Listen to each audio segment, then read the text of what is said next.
माँ नहीं है। खून के बारे में कहा आपने? सच कहा हूं मैं बदजात। बड़े लोग हैं वो,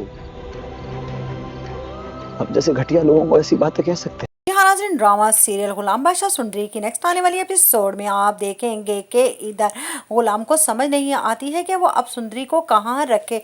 आखिरकार वो उसे अपने साथ भी तो नहीं रख सकता, क्योंकि वो यहाँ पर अकेला रहता है और उसे उसके उन घर वालों के साथ छोड़ने में भी कुछ अजीब सा लग रहा होता है, जो कि उसके मालिक मकान है। वो सोचता है क्या ये लोग भरोसे के लायक हैं, लेकिन सुंदरी तो इन पर बहुत भरोसा करती है। वो उसे छोड़कर अभी जाने ही वाला होगा कि उधर से जहां दाद का फोन आएगा और वो कहेगा कि गुलाम वो लड़की कहाँ है, जिस पर वो कहेगा हाँ मैंने उसे छोड़ दिया है।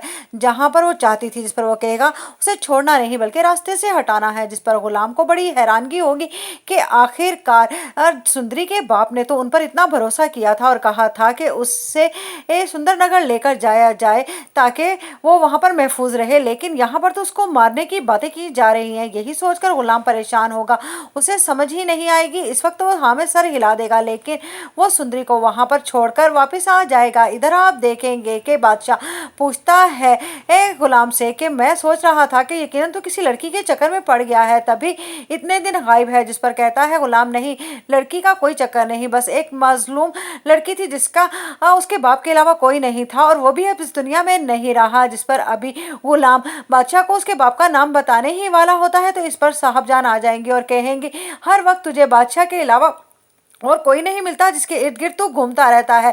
इधर बादशाह को तो मालूम है कि वो उसका सुतेला भाई है, लेकिन इधर जहां साहबजान को ये नहीं मालूम है कि बादशाह हकीकत से वाकिफ हो चुका है, इसीलिए वो अपनी तल्ख बातें सुनाकर चली जाएगी और इधर बादशाह गुलाम को सीने से लगाएगा। जिस पर गुलाम कहेगा मैं ये नहीं जानता था कि 2 दिन मैं तुझसे नहीं मिलूंगा तो तू मेरे बगैर बिछड़ जाएगा। जिस पर कहेगा बादशाह नहीं, आज वैसे ही तुझसे अपनायत सी आ रही थी। उधर आप देखेंगे कि खुशी बादशाह की फूफी कहती